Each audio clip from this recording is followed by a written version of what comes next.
Michael again with Michael Beach Coaching and Consulting. I've got my friend Layla with me today. We're going to give you another Manager's Minute. Remember, if you're an emerging leader and you're a new manager, there's all kinds of things to figure out as you learn how to become a great manager and a great leader. One of the things you have to figure out is you have to be proactive. The cavalry is not coming, my friends. Nobody is riding in from the mountains to save you when you get in over your head or you get in trouble. You're going to have to save yourself.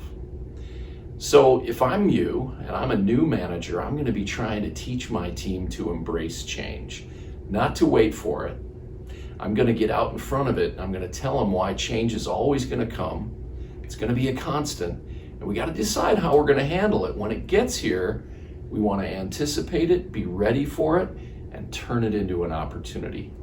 We do that by being very, very positive whenever change starts coming our way rather than negative.